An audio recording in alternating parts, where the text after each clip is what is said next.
If you want to change the world, start off by making your bed. If you make your bed every morning, you will have accomplished the first task of the day. It will give you a small sense of pride, and it will encourage you to do another task, and another, and another. And by the end of the day, that one task completed will have turned into many tasks completed. Making your bed will also reinforce the fact that the little things in life matter. If you can't do the little things right, you'll never be able to do the big things right.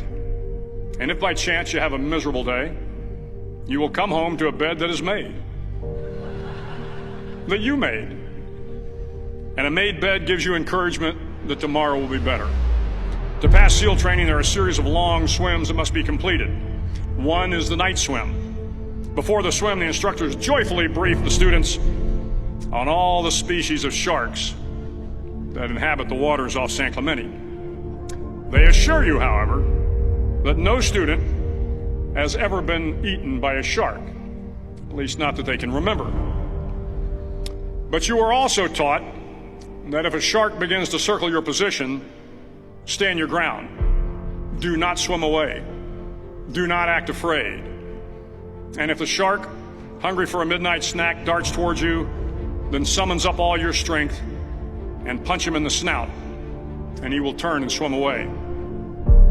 There are a lot of sharks in the world. If you hope to complete the swim, you will have to deal with them. So if you want to change the world, don't back down from the sharks. Over a few weeks of difficult training, my SEAL class, which started with 150 men, was down to just 42. There were now 6 boat crews of 7 men each. I was in the boat with the tall guys, but the best boat crew we had was made up of the little guys, the Munchkin crew, we called them.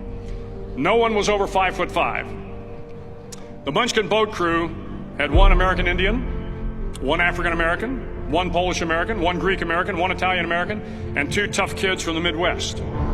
They out-paddled, outran, and outswam all the other boat crews.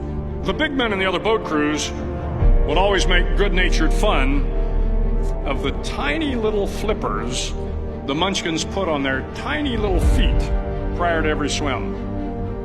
But somehow these little guys from every corner of the nation and the world always had the last laugh, swimming faster than everyone and reaching the shore long before the rest of us. SEAL training was a great equalizer.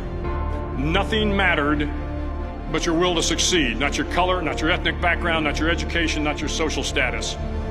If you want to change the world, measure a person by the size of their heart, not by the size of their flippers.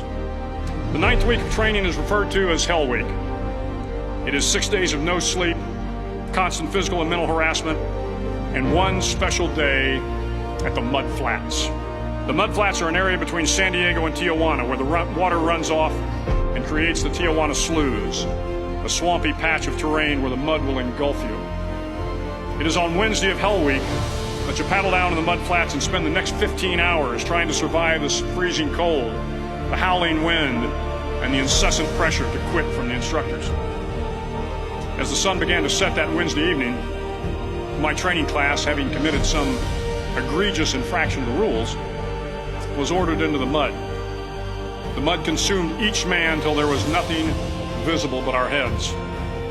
The instructors told us we could leave the mud if only 5 men would quit.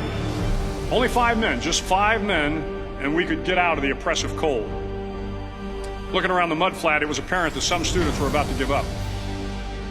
It was still over 8 hours till the sun came up. 8 more hours of bone-chilling cold. The chattering teeth and the shivering moans of the trainees were so loud, it was hard to hear anything.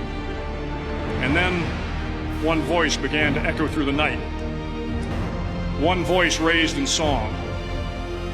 The song was terribly out of tune, but sung with great enthusiasm.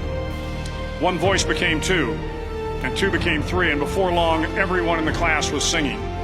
The instructors threatened us with more time in the mud if we kept up the singing, but the singing persisted, and somehow the mud seemed a little warmer, and the wind a little tamer, and the dawn not so far away. If I have learned anything in my time traveling the world, it is the power of hope. The power of one person, a Washington, a Lincoln, King, Mandela, and even a young girl from Pakistan, Malala. One person can change the world by giving people hope. So if you want to change the world, start each day with a task completed. Find someone to help you through life. Respect everyone. Know that life is not fair and that you will fail often. But if you take some risks, step up when the times are the toughest, face down the bullies, lift up the downtrodden, and never ever give up. If you do these things, the next generation and the generations that follow will live in a world far better than the one we have today. And what started here will indeed have changed the world for the better.